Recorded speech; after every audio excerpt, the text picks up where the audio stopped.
আমরা প্রতিষ্ঠিত সময়ের ভিতরে নির্বাচনের প্রক্রিয়া শুরু আজকে এই প্রথম দিন। যারা বলেছিলেন নির্বাচন হবে না, অনিশ্চিত, সেই ষড়যন্ত্র প্রাথমিকভাবে আজকে বানচাল হতে চলেছে। আমরা আশা করি এই নির্বাচন অত্যন্ত সুষ্ঠু হবে, নিরপেক্ষ হবে, অংশগ্রহণমূলকভাবে হবে এবং জনগণ আনন্দের সাথে স্বতঃস্ফূর্তভাবে তাদের রায় দেবেন, যেটা বিগত 3টি নির্বাচনে তারা বঞ্চিত হয়েছে। বিশেষ করে 4 কোটি যে যুবক আছে যারা নতুনভাবে ভোটার হয়েছে, তারা এই নির্বাচনে আগামী দিনে বাংলাদেশ এবং সরকার কারা হবে সেটি বহুলাংশে নির্ধারণ।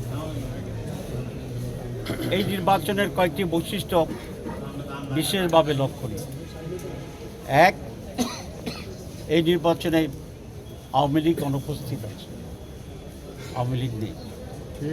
2, এই নির্বাচনে বিএনপি একা হয়ে পড়েছে। 3, ইতিহাসের নতুন রেকর্ড সৃষ্টি করে জামাত ইসলামী সহ অন্যান্য ইসলামী দল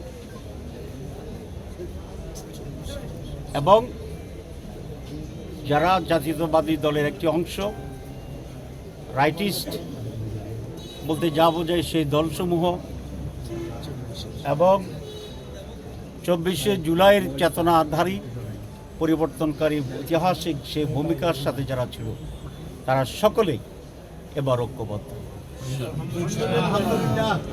এটি অতীতে আর কখনো ঘটেনি। সুতরাং আমরা বলতে পারি একদিকে কতিপয় মানুষ, 2-1টি দল, আর অন্যদিকে সারা বাংলাদেশ।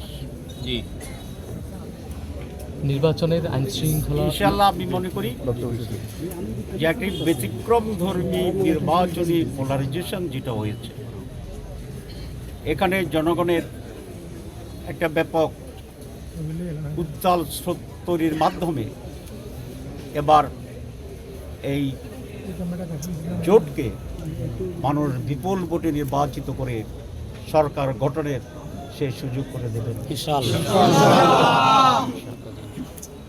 আমি একটু আশা করব যে এই সরকার নিরপেক্ষ থাকবেন, লেভেল প্লেইং ফিল্ড নিশ্চিত করবেন, আইন শৃঙ্খলা পরিস্থিতি নিয়ন্ত্রণে রাখার ব্যাপারে তারা খুবই আন্তরিক থাকবেন।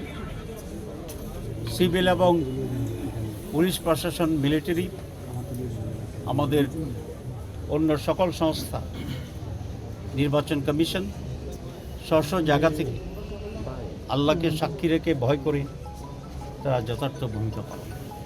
ইনশাআল্লাহ।